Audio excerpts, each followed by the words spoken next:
Over the years, I've figured out nutrition through trial and error. And today I'm going to give you the formula that I use when thinking about and planning all of my meals. You can use this too, 3 meals a day, 7 days a week until the end of time. Doesn't matter whether you're preparing breakfast, cooking a spag bowl, eating a kebab. By applying these simple principles, you can ensure that every time you sit down to enjoy a meal, you're getting great nutrition. Now, the first thing we need to think about before we start planning our meal, you know what I'm going to say already. What is my protein going to be? It's a cliche, but it really is important. If your meal doesn't have a good amount of protein in it, it's not a meal, it's a snack.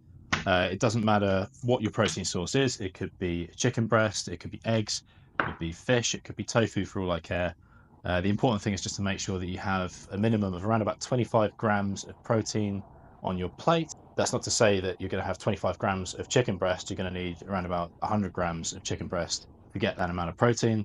But that's the first thing that goes on the plate. Everything else gets built around it. Secondly, what's my carbohydrate going to be? Loads of options here: oats, potatoes, rice, pasta. Now, less so than with your protein. This is the one where, depending on your body composition and goals, you're probably going to want to play around with the quantities and ratios of this. Keep in mind that different carbohydrate sources have different calorific content. So, for example, 200 grams of potatoes is going to be significantly less calories than 200 grams of white rice or pasta. The next important principle, you need some sort of fiber. So typically that's going to be in the form of fruits and vegetables. You want to make sure that you're eating a wide variety of colours throughout the week. You're a normal person, you're not a psychopath, so you're not going to have all the colours of the rainbow on every single plate. But just keep an eye on it, and throughout the week, make sure you're eating a good balance of reds, greens, yellows, purples. Doing so will make sure you've got a fantastic intake of micronutrients. It's going to help you to digest everything else that is on this plate.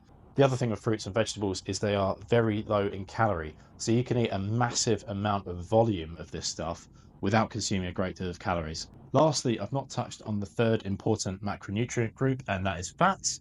And that is because I presume in order to cook all of this, you're probably going to be adding some sort of oil or butter, and then there's likely to be some kind of sauce that brings it all together. And typically these two things are relatively high in fats.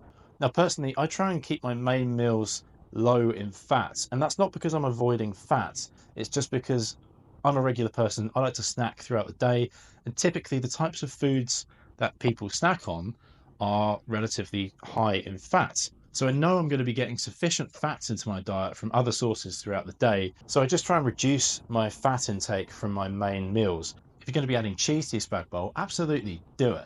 Just remember that cheese is pretty high in calories and fats. So therefore, on that day when you're eating the spag bowl, you might want to try and keep an eye on the things that you're snacking on and try and reduce the fat intake that you get from those snacks. But that's pretty much it.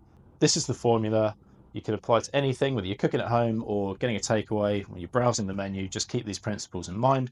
And by doing so, you're never going to have to worry about having a balanced diet and great nutrition ever again.